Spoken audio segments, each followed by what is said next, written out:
We are good on Facebook. So we're all set and ready to go. We've got about 1 more minute.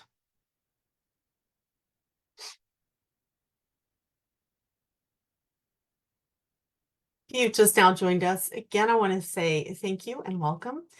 We're going to get started here in about 1 minute. In the meantime, we do love to hear from you. So feel free to jump in the chat box on Zoom and say hello to us and let us know where you're from.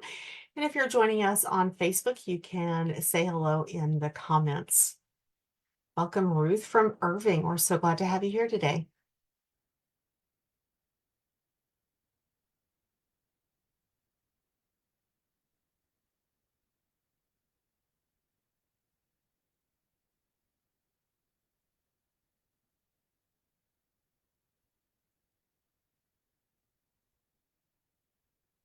Welcome, Angela from McKinney. Glad you could join us.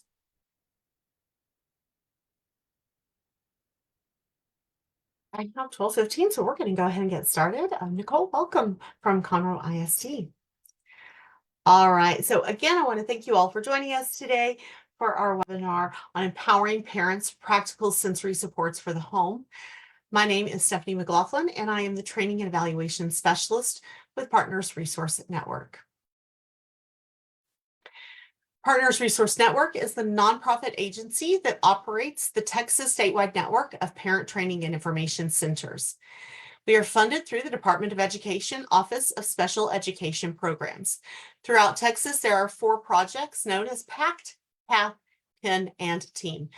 Our mission at Partners Resource Network is to empower and support Texas families and individuals impacted by disabilities or special healthcare needs. Also joining us today from Partners Resource Network is our Director of Statewide Services, Christina Henning, our Support Specialist, Chelsea Rivas, and our Technology Specialist, Zach Hidalgo. If you're having any technical difficulties, you can reach out to Zach in the chat box and he will assist you. For those of you that need a certificate of attendance for today's webinar, you will be receiving an email to thank you for attending the webinar. You can follow a link in the email to get your certificate of attendance. At the end of our webinar, we will have a time for question and answer. If you're joining us on Zoom, please type your questions in the Q&A box. And if you're joining us on Facebook, you can type your questions in the comments section. We are recording today's webinar, and the recording will be available on our website at prntexas.org and also our Facebook page. So let me turn it over to our speaker. So our guest speaker today is Andrea Webb. Andrea began her career in education over 20 years ago, working in public schools as a licensed specialist in school psychology. She has experience conducting psychoeducational evaluations, counseling students, providing in-home and parent training, and coordinating specialized programs. Currently, she works as a mental and behavioral health consultant at Region 10 Education Service Center, providing staff development and technical assistance in the areas of mental health and behavior. And also joining us today from Region 10 Education Service Center is Gracie Whitley, Sarah Untersea, and April Estrada. Andrea, I'm going to stop sharing and I'm going to let you share your screen and take over. Great, thank you. What I need to do. All right. Hopefully you can see these things here. Well, I am so thrilled to be with y'all. As Stephanie said, I am a school psychologist by training, but one of my most favorite things that I did in my role as a school psych was doing in-home and parent training. And so it's just a real thrill to be here with educators and parents. And I am going to throw lots of information out there. I know we have very limited amount of time, and so my contact information is here. It'll be at the end as well. And so please feel free to reach out to me anytime if there is anything that needs to be clarified or you just need a thought partner. I want to just have some important disclaimers from the jump. Nothing that we talk about over the next 45 minutes or so is about diagnosis. It really is about seeking to better understand how our kids, how they process sensory input from around the world, from their environment, so that we can better help them cope. All of us have sensory preferences, and so this isn't about necessarily disordered sensory processing, although some of our students do have sensory processing disorders. Ultimately, as parents, you know your children best. And so I can't encourage you enough to communicate and collaborate with your children's teachers and other school personnel, particularly if you suspect that your child might need more intensive supports that can be implemented maybe in a general education setting or more as a more comprehensive intervention approach. So before we get started, whether we're on Zoom or in person, our attention is often pulled in so many directions. So I just want to take a moment for each of us to set our intention, whatever that looks like for you, wherever you are. Just take 30 seconds to jot down or think in your mind what you want to give yourself permission to do, to feel, or to not do in order to be really present for this next 45 minutes or so. So I'll give you about 30 seconds to do.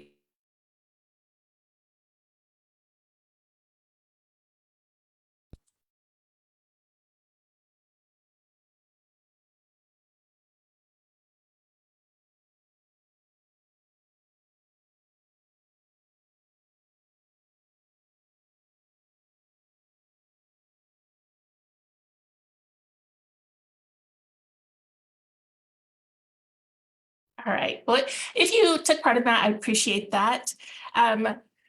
When I work with educators and school personnel, and even for myself, I have to talk about shifting our thinking and changing our language. So rather than thinking about, hey, this is a challenging child, I ask people to think, this is a child in distress.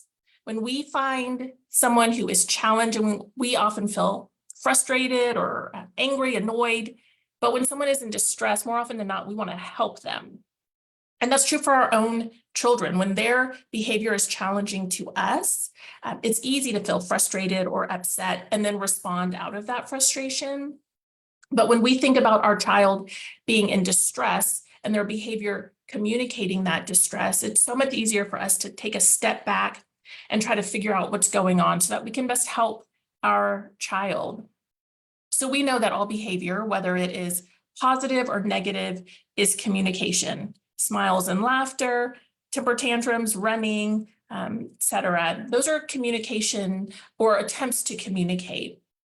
And when we see these behavioral excesses, we need to first try to understand what our child is trying to communicate before we can really intervene in a meaningful way. And what we sometimes see as a failure to behave properly is really an inability for the child to express themselves or communicate in a way that we understand. And we also know that kids engage in behavior that we find challenging because ultimately it works for them, right? It's getting whatever need they have met. And we're going to talk in just a second about the function of behavior or getting those needs met.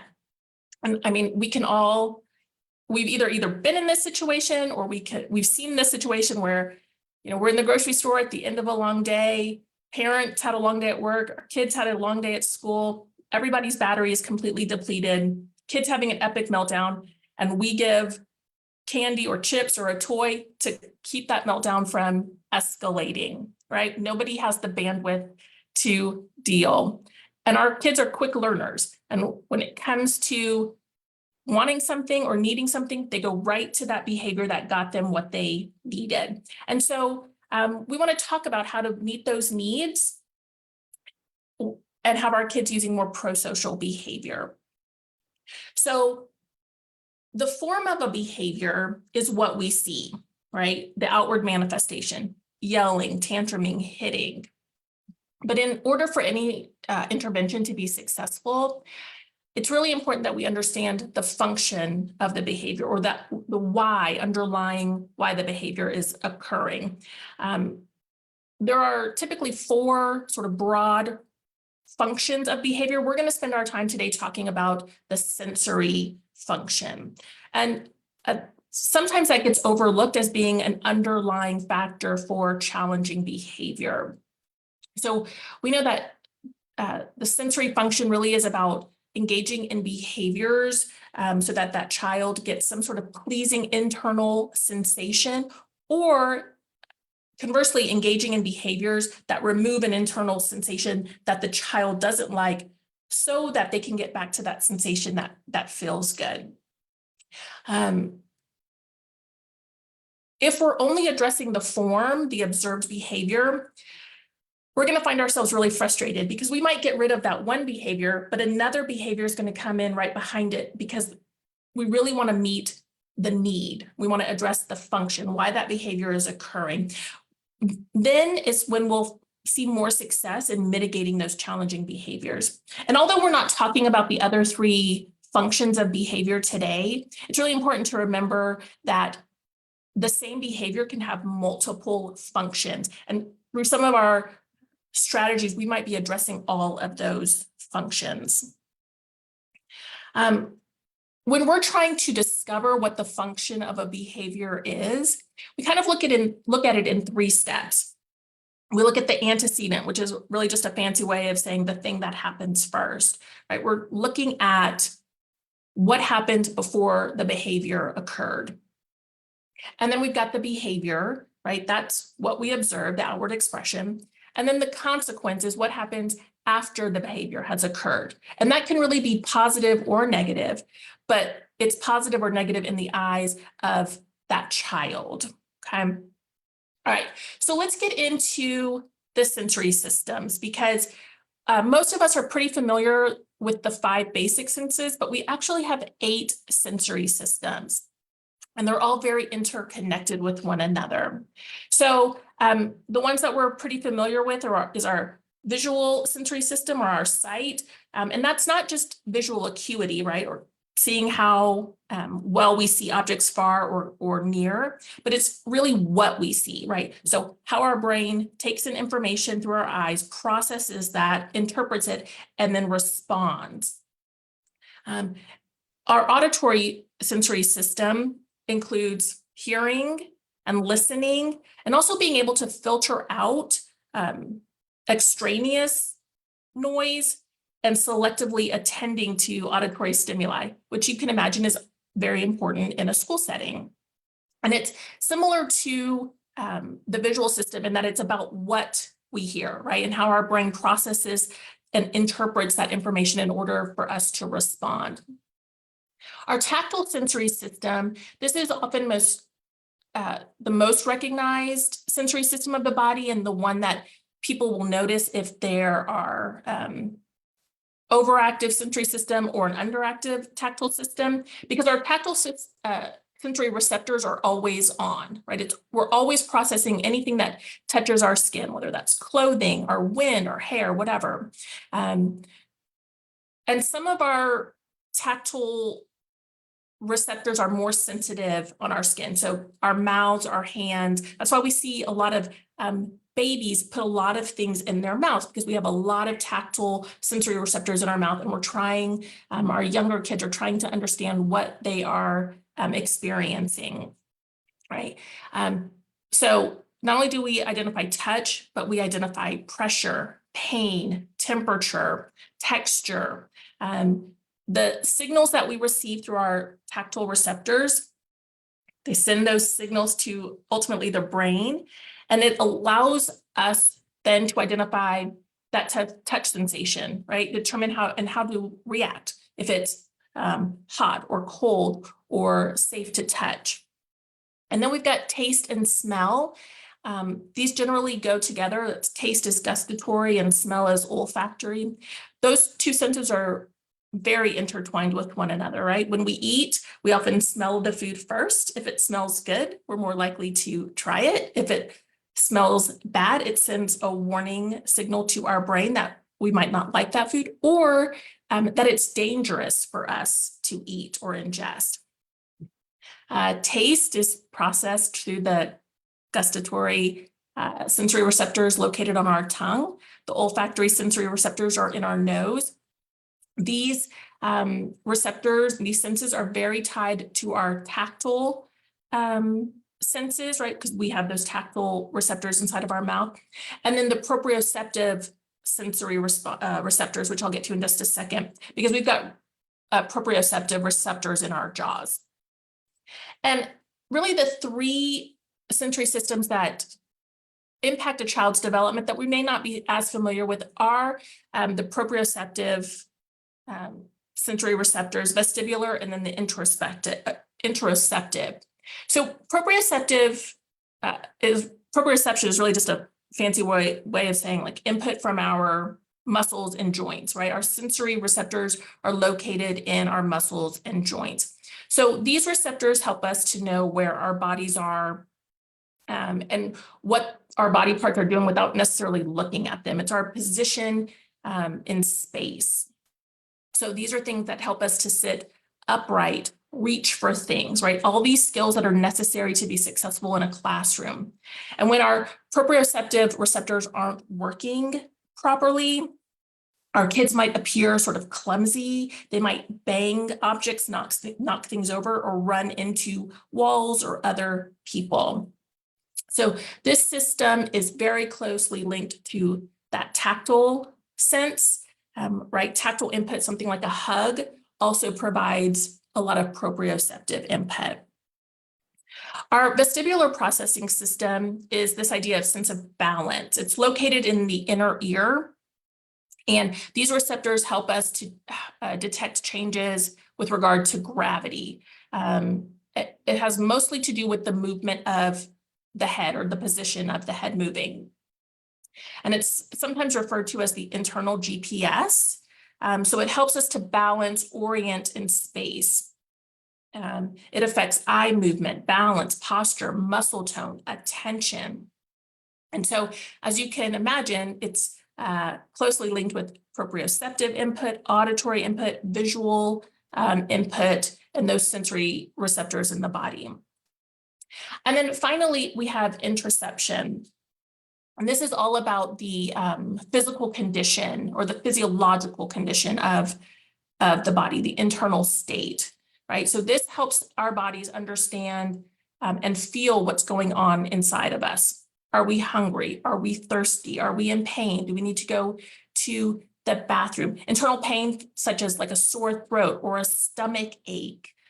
So many times if a student is requesting to go to the restroom multiple times, it may not be that they're trying to escape an activity, but rather that they have a low tolerance for sensations in their bladder, right? It could be a sensory difference. Our interoceptive receptors, they really inform our emotional state. Think about yourself. How productive are you when you're hungry? How patient or kind are you, right? So anxiety and things like that can be triggered by hunger, these interoceptive receptions. So our brain receives raw material, right? Sensory input from the environment. It processes that information and then sends it back to the environment. And that information that's sent back to the environment, that's our behavior, our emotions to those sensory input. And for most of us, that process is very smooth. But for some others, it's kind of like a traffic jam, and it causes a lot of difficulty with learning and relating to others. And the interesting thing about sensory processing issues is that it's very inconsistent, like a traffic jam, right? So a child may be able to process their sensory input all day long and then be completely overwhelmed in the afternoon, very much like traffic, right? The traffic can be very smooth all day long, and then at 5 o'clock, there's a traffic jam. In a literal traffic jam, right, there's nothing wrong with the cars, there's nothing wrong with the road itself. That's the same for our students. There's nothing wrong with our kids. They're having problems with the process. There's an author named Ross Green, and he talks about, that our kids, do well if they can. Our kids want to do well. They want to succeed. And it's our job as parents and as educators to help them succeed by providing just the right environment. And we can do that in part by understanding, the sensory processes and its impact on behavior and social interaction and learning. So each sensory system, those 8 that we talked about, really fall into one of 3 categories. Each system has either a hyper responsive component, a hypo, or an under type of response. And you might notice all of these responses for the same sensory system, depending on the activity, right? If it's a new experience, we might see one type of response versus a response if it is something that a child has experienced before.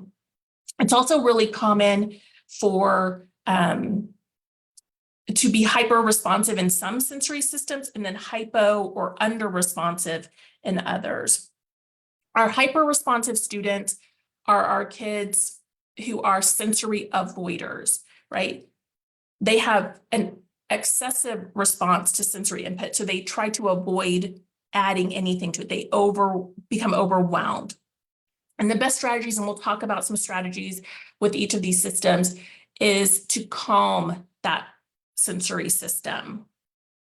Our hypo-responsive students, or our sensory seekers, these are kids who don't get enough sensory input, so they are constantly seeking it out, right? And we see difficulty with attending to task until they get just at that right level of sensory arousal. And instinctually, we think, oh, we should calm that system down. But really, the best strategies for kiddos who are exhibiting sensory seeking behaviors is to alert the system. We want to alert it in a way that meets their needs and our needs. And so we can alert that system so they're not engaging in behaviors that might be distracting to themselves or others. And what we often see is kids, as they become school-aged, we see more sensory seeking behaviors, right? They have new demands. They have to sit and focus.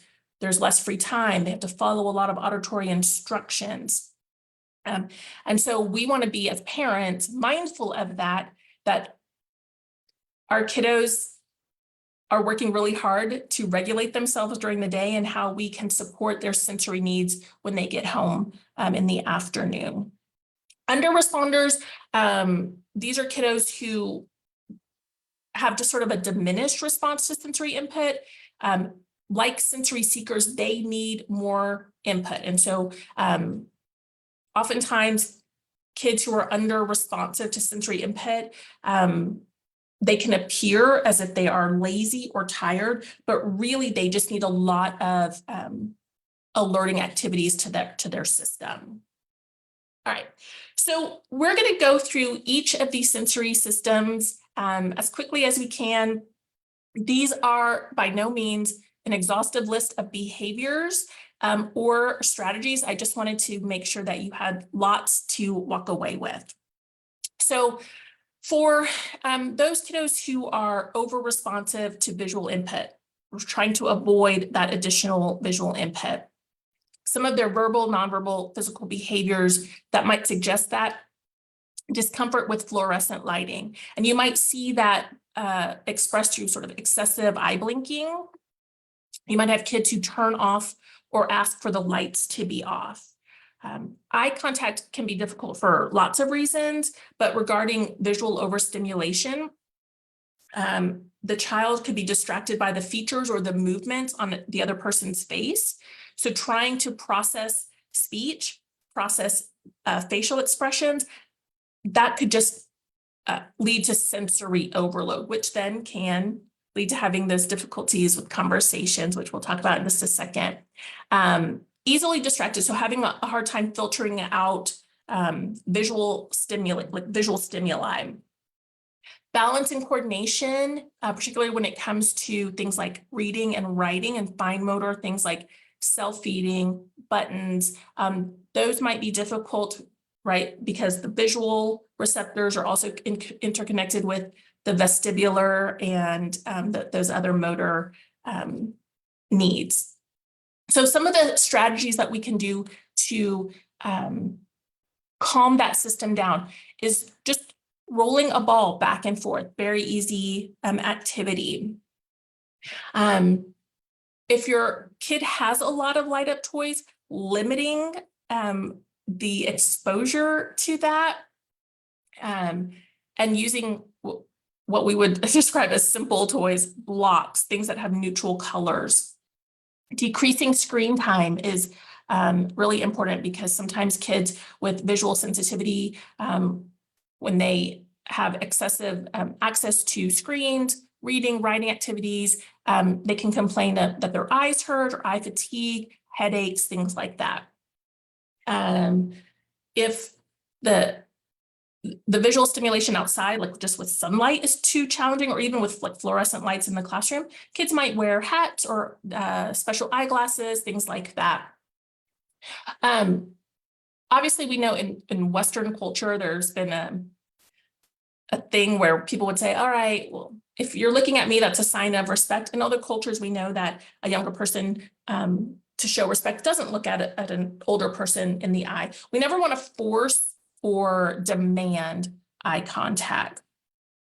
And then providing a visual aid can be helpful so that the child doesn't have to filter out all of the other visual information. They can see exactly what they need to do. And that can help with, we use those in school settings for tasks during the day. Those can be done at home for the tasks that need to be done at home.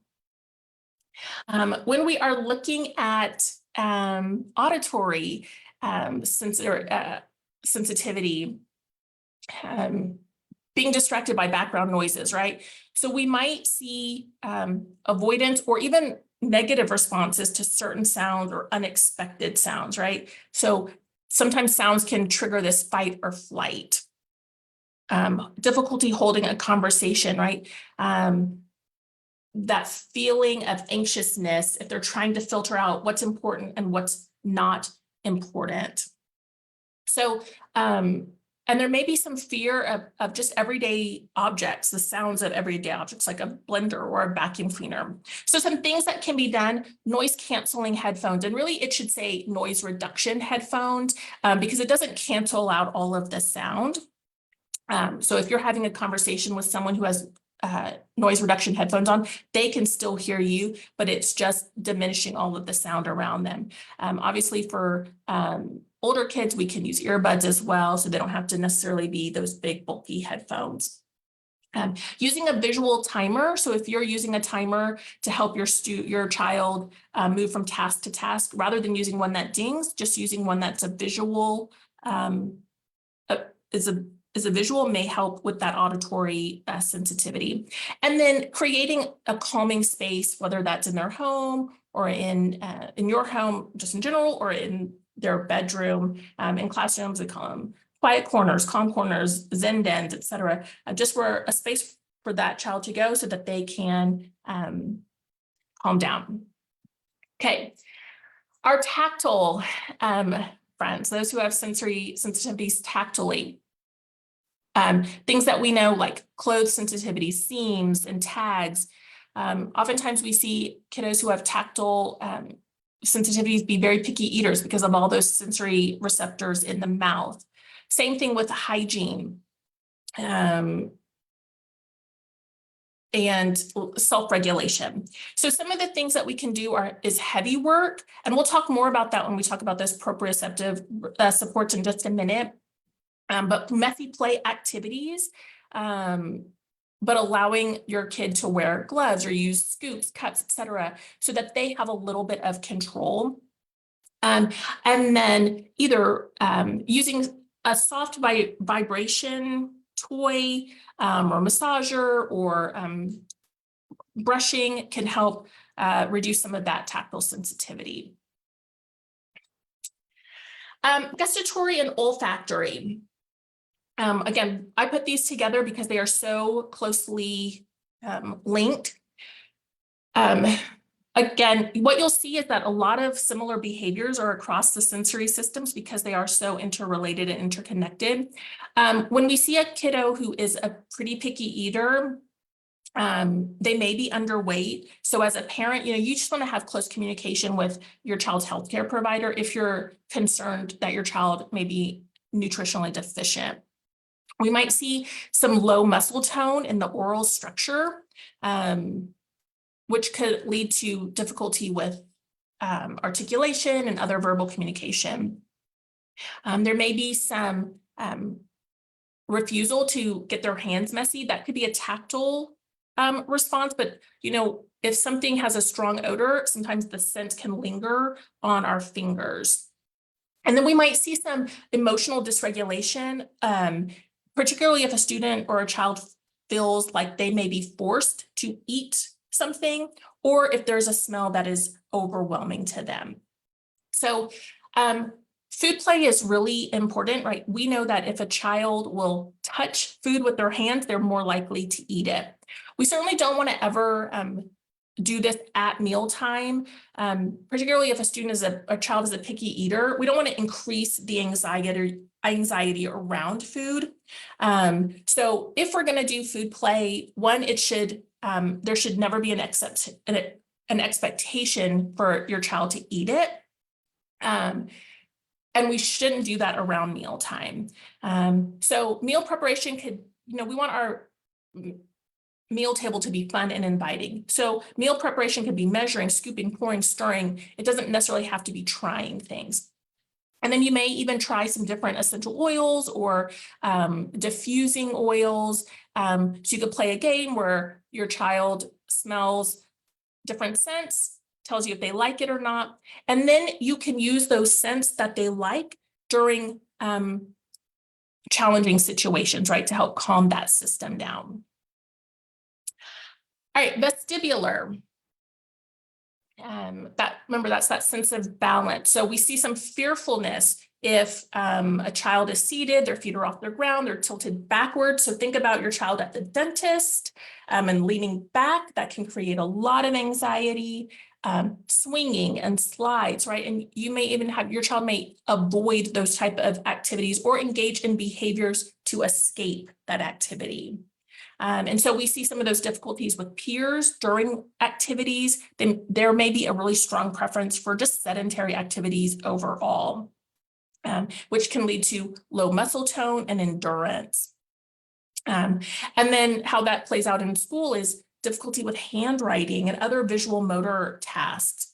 So some things that can be done, things like crawling through a tunnel, crawling or going down a hill, climbing up a slide, right? So they're not leaning backwards, jumping on a mini trampoline, using a therapy or an exercise ball to sort of sit on and gently move. Sometimes we even underinflate that ball a little bit. Typically, up and down movements are more tolerable than either backward or spinning movements for kiddos who have vestibular processing difficulties.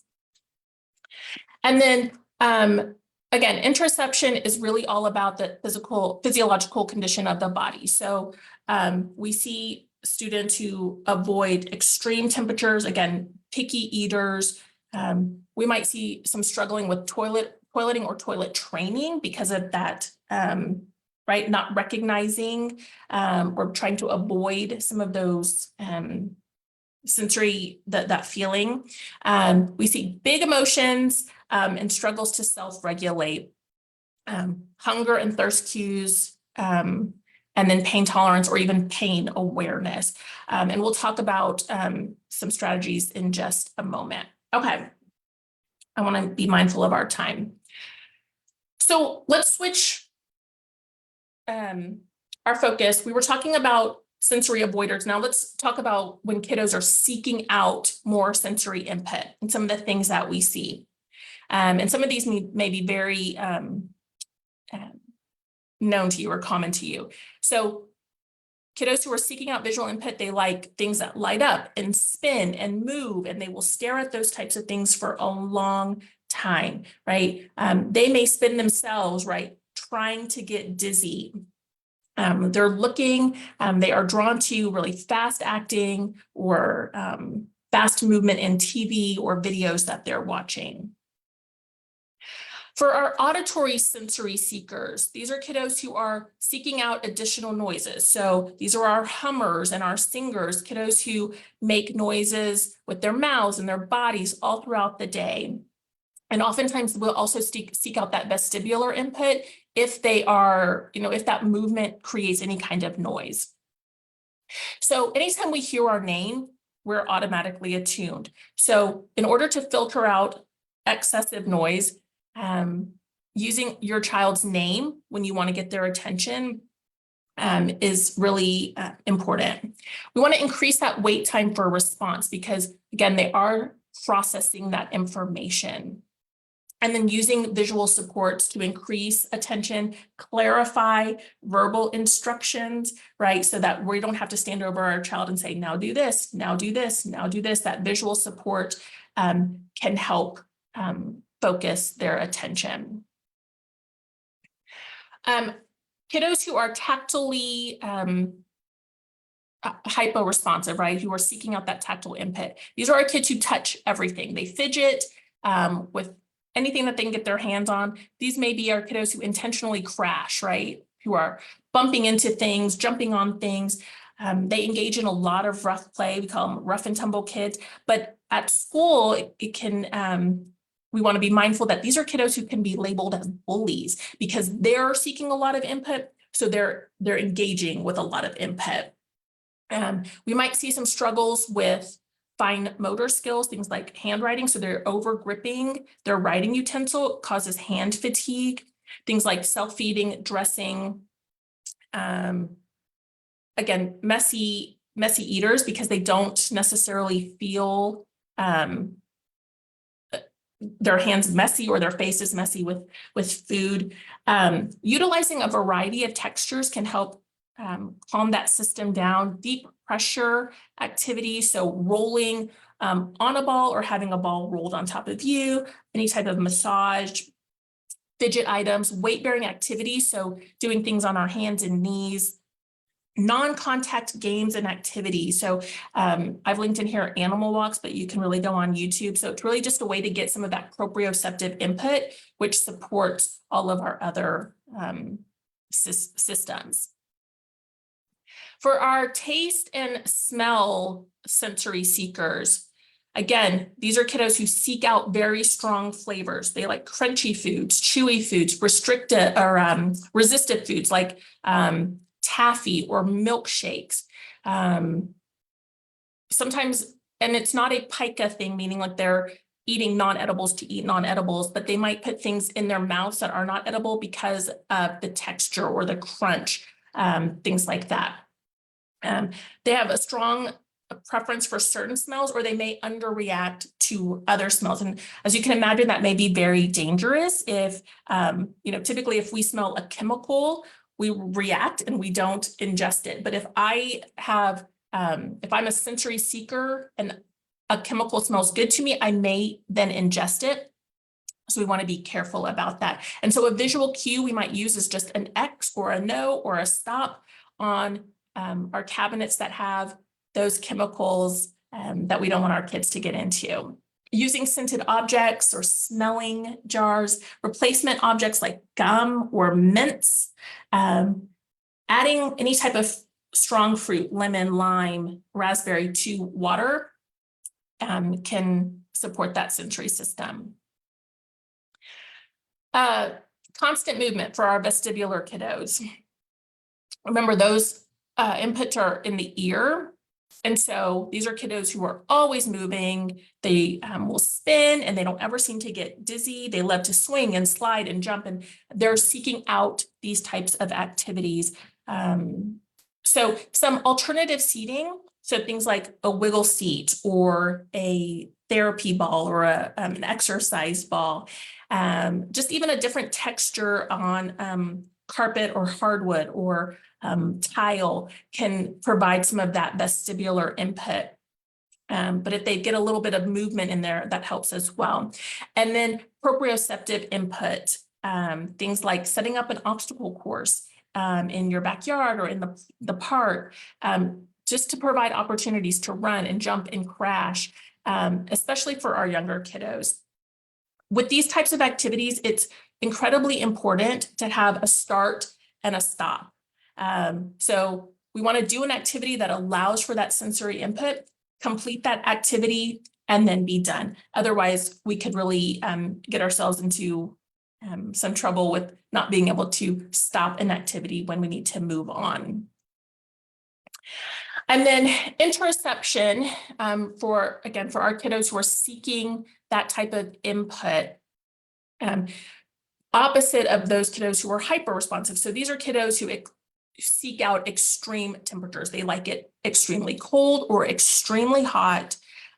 They may eat until they are overfull because, again, they don't have that trigger or that receptor in the body that says you've had enough to eat. We may see struggles with toileting, right? They may hold particularly bowel movements.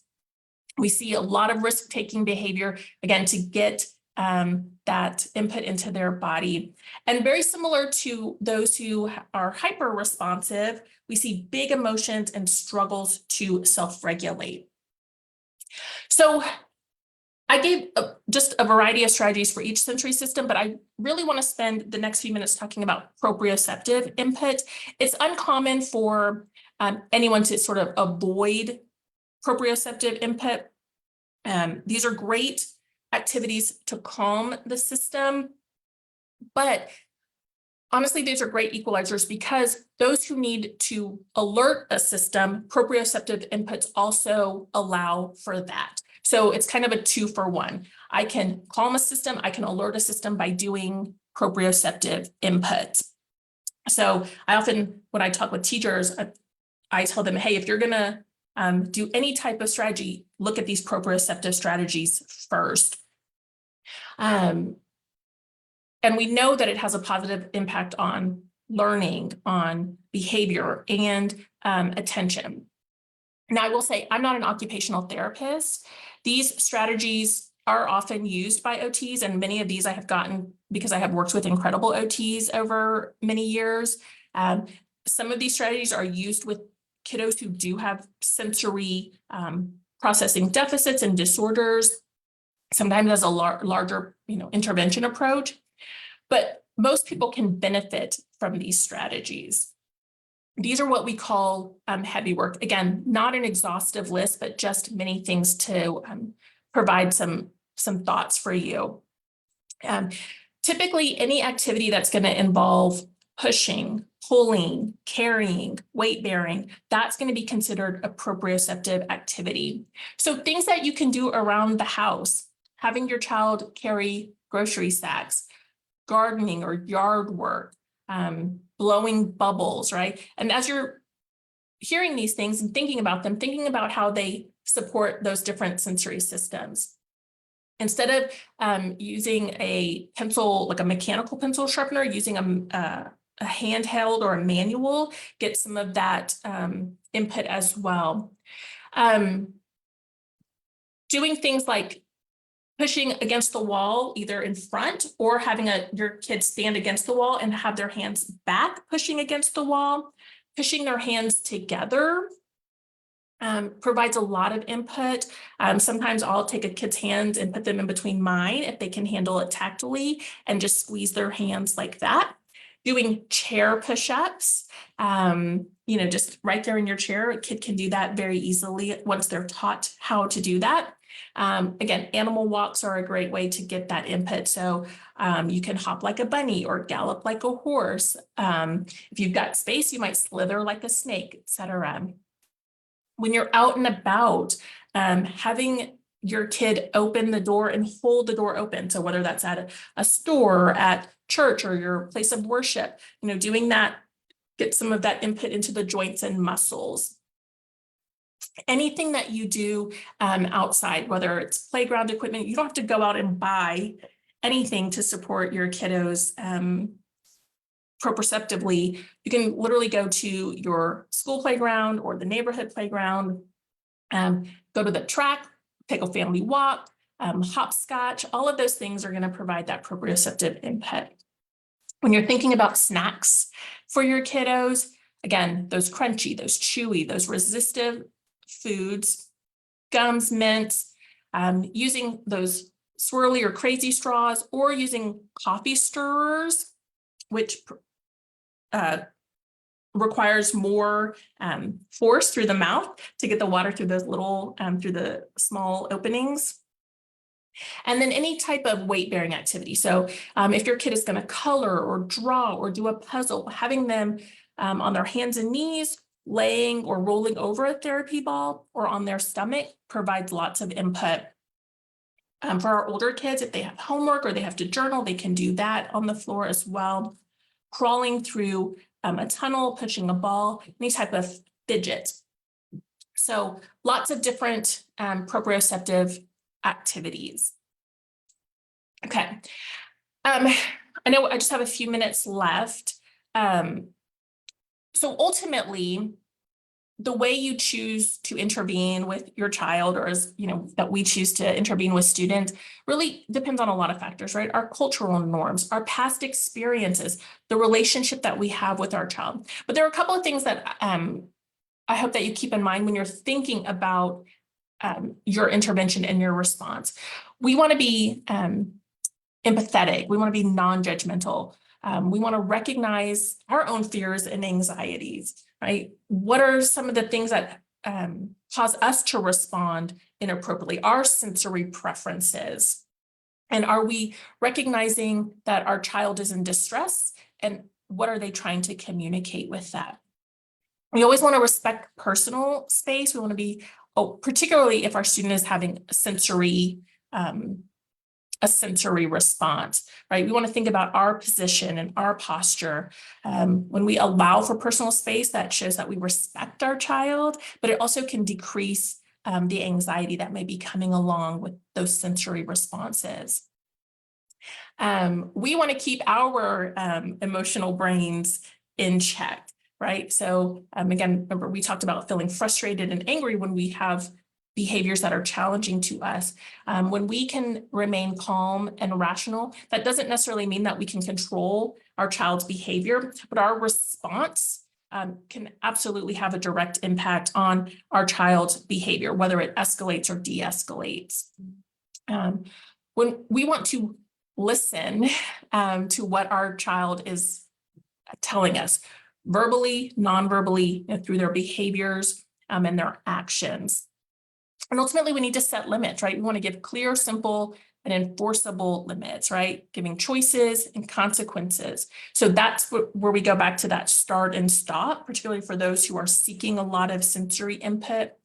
And then those last two, choosing what we insist upon and then allowing silence for reflection, right? There's typically only one hill that we can die on. We want to be thoughtful about that hill that we're going to die on, right? What are some things that are negotiable? What are not? Where can we offer our child options and be flexible so that we might be able to avoid some unnecessary altercations?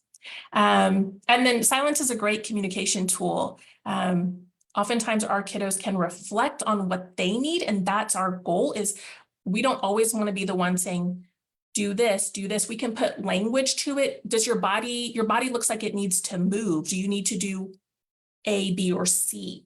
So that our children can start recognizing their sensory needs and advocating for what they need in ways that are not going to cause disruptions, right? We want them to get those needs met, but not engage in behavior that will cause them to get in trouble, cause disruption for your home or the classroom.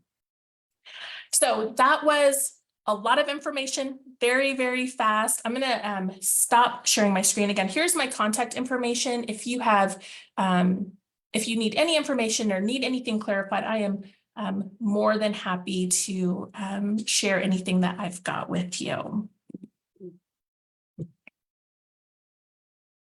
Andrea, thank you so much for really just fantastic information and wonderful tips. We do have some questions. As a reminder, if you're joining us on Zoom, if you will put your questions in the Q&A box, it will be easier for us to find all of those instead of the chat. If you're joining us on Facebook, you can put your questions in the comments. So we do have several questions. So our first question, what are some good ways to tell differences between something that could be kind of a personality quirk and a preference and sensory responsiveness?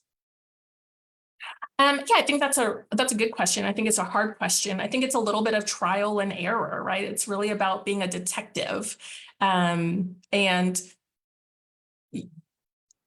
sort of having a hypothesis of what you think is going on, trying a strategy. We can see if that escalates or de-escalates a response, and then trying something else, right? But I think it's a little bit of trial and error and knowing your kiddo and really having good communication, right? Because some of the behaviors that we might see at school, parents might not see at home just because of the needs and the things that happen at school are different than that happen at home, and vice versa. So that good homeschool collaboration is really important, I think. Absolutely. All right. I think this question came from a professional. How can you balance when you have a child that is hypersensitive, and then you have a child that is sensory seeking that are together? Yeah, I think that particularly in our classrooms, that is the question. So one, I think our kids know that we can set up environments for kiddos to have safe spaces. So sometimes that's in the classroom. Sometimes there are other places in the school where kiddos know that they can go. I think when we are honoring of all of those different needs and kids see that we honor those needs, then they recognize, okay, I have strategies that I can use that can calm me down here, or I can go to these different places. But if it's always, this is always the way it's going to be, my teacher won't help me, I don't have any way to escape, then we're going to see big behaviors.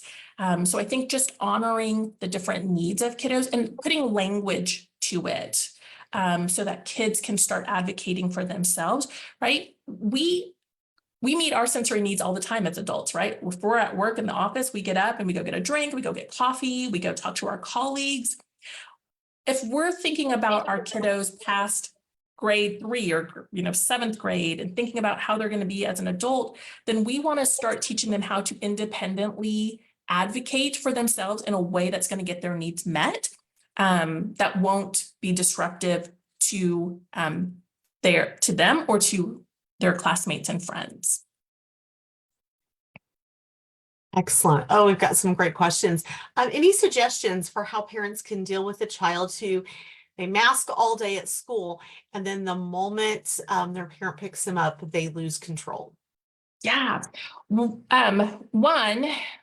I mean, how brave of that kid to hold all of that together all day long, and really they should be commended for using all of that energy. I think a couple of things. One is setting up some activities that the kid can do immediately when they get home, just to either calm their system down or alert their system in a way that will then help them do homework or take a bath or eat dinner. But I would also work very closely with your child's teacher to say, okay, how can we incorporate some sensory supports throughout the day? Again, these can be done very easily. Kids don't have to leave the classroom to get these inputs, so that kids aren't holding it together all day long and then sort of erupting the moment they walk out of the school building. Absolutely. And we had somebody with a comment in the chat that some parents have had some success giving their kids a snack right away in the car. So great tip. Mm-hmm. Okay. So the question is, if there is an adult with a disability that has sensory issues and they need to undergo a surgery on their eyes, will that affect their sensory processing and integration skills after the surgery? So, maybe they're having an artificial lens or something like that. Would that affect their sensory after the surgery? That's an interesting question. I'm certainly no neuroscientist. but our I don't know that our sensory receptors are retrained. But that's an interesting question. I don't know. I would have to do a little bit of research, but that is a fantastic question. All right.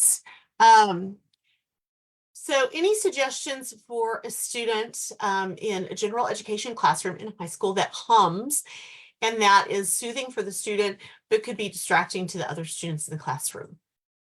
Yeah. So oftentimes students who are needing that auditory input, they don't even recognize that they're making noise. And sometimes it sounds like this, you said high school. So that may have been a strategy that was taught to that child when they were young to help self-soothe or self-regulate.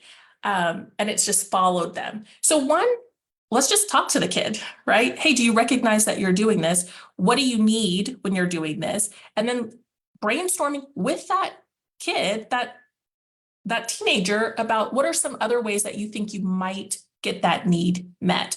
We may have some ideas, but it always is going to be better if we talk to the child, regardless of what age they are, to get their input and their buy-in. Absolutely. We've got a couple of questions related to like diagnosing and assessing. And so if a parent suspects that their child may have some sensory issues or even be on the autism spectrum, who could they go to for an evaluation? What age? And then who could they go to for support after the evaluation? Yeah. So your school can always provide an evaluation. There are a couple of questions that we have to ask in terms of evaluation. School evaluators, even if they are doctors, do not diagnose in the school setting. We determine eligibility for services. And that's a little bit different than a medical diagnosis. If you're looking for a medical diagnosis, that comes from a medical professional, a doctor. And families sometimes choose to go that route, and they can take that information to the school, and the school will still want to do their own type of evaluation or review of that information, because there are some legal requirements that schools have with regard to providing services for a student. And then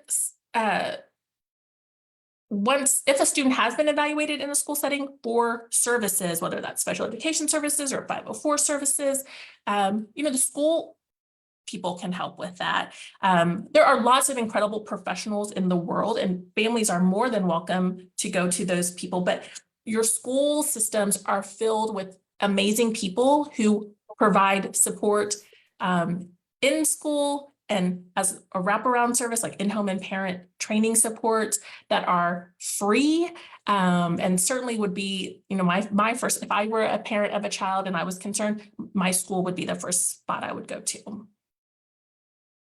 Thank you so much. We are at the end of our time for today, so we're going to get wrap up. Once again, I just want to say thank you, Andrea, for this wealth of information that you shared with us. Such great information and wonderful tips. So thank you again for joining us, and thank you all for joining us. I'm going to share my screen one more time, and we're going to go ahead and wrap up. So once again, thank you all for joining us. And just as a reminder, this was recorded. Our webinar was recorded today. And so you can check out our recorded webinar on our website at prntexas.org and also on our Facebook page. And again, for those of you that need a certificate of attendance, you will be receiving an email to thank you for attending today's webinar. You can follow the link in that email and get your certificate of attendance. We do have one final webinar coming up for our spring semester. On May 7th at 12:15, we have strategies and tips to avoid the summer slide with Dr. Michelle Simmons from West Texas A&M University. So be sure and register and check that one out for lots of great tips for parents to help avoid the summer slide. On the screen is our contact information for our Director of Statewide Services, Christina, our support specialist, Chelsea, and myself. Feel free to reach out to us with any questions, and please be sure and check out our website at prntexas.org for information on upcoming webinars and events in your regions, as well as lots of information for parents. You can also like and follow us on Facebook and Twitter at PRN Texas. And thank you again for joining us. And Andrea and all of you wonderful ladies at Region 10 Education Service Center, thank you so much for being here today. We really appreciate it.